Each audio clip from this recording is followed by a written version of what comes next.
Alright guys, so we're going to start off this haircut by taking out the horseshoe section around the head.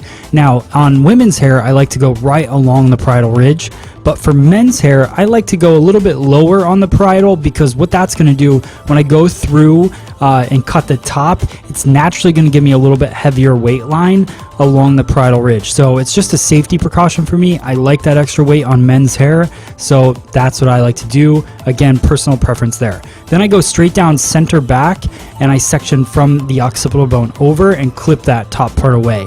Now I know a lot of people talk about men's hair, men's haircuts don't clip it. Well, if a guy has this long a hair, don't worry about clipping the hair. I'm sure he's in touch with his manliness and he doesn't care about clips, but it's good to section it away and keep everything organized. So we're going to start working down a vertical section. This is going to be a traveling guide throughout the entire back. So everything's going to come straight out from where it lives, creating more of a balanced feel in the back, very even layers.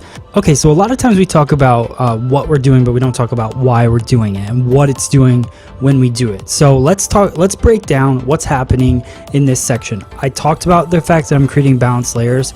Well, what does that do? That is going to create the strongest foundation. If I were to overdirect everything to the very center of the head and allow it to fall, by the time it gets to the outside behind the ear, that structure is pretty much gone. So if you want to have a nice solid structure, you want those layers to kind of hold themselves up, then you want to create a more balanced shape. It's going to be a lot stronger. So that's what we're doing in this part of the haircut.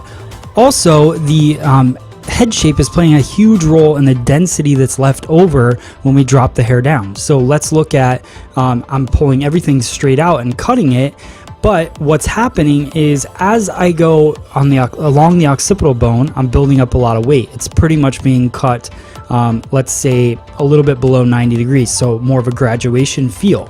Then as I work my way down the head, it's collapsing. It's actually above 90 degrees because the occipital bone starts to cave in. So I'm getting a really cool shift in the weight, which I really want in this haircut. So I want that structure, that graduation to kind of hold up and build up the weight to build strength in the shape of the haircut. But then also I want it to collapse. I want it to be a little more fringy kind of feeling towards the nape of the haircut. So we're going through, again, everything comes out straight back, straight out from where it lives. And then once we get to that corner right around the ear, everything comes straight back, creating that balanced feel, pushing a little bit of extra weight towards the front of the head.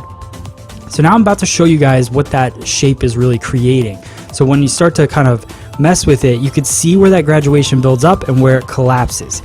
We were holding the hair exactly the same, but head shape plays such a big role in how that haircut is actually going to look. So think about if you have a client that doesn't have an occipital bone, it's going to change that entire shape. So you couldn't hold your fingers the way that I'm holding them. You'd have to adjust it. So make sure you make those adjustments as you're going through the haircut so that you know that this haircut's going to work best. If you had a client without an occipital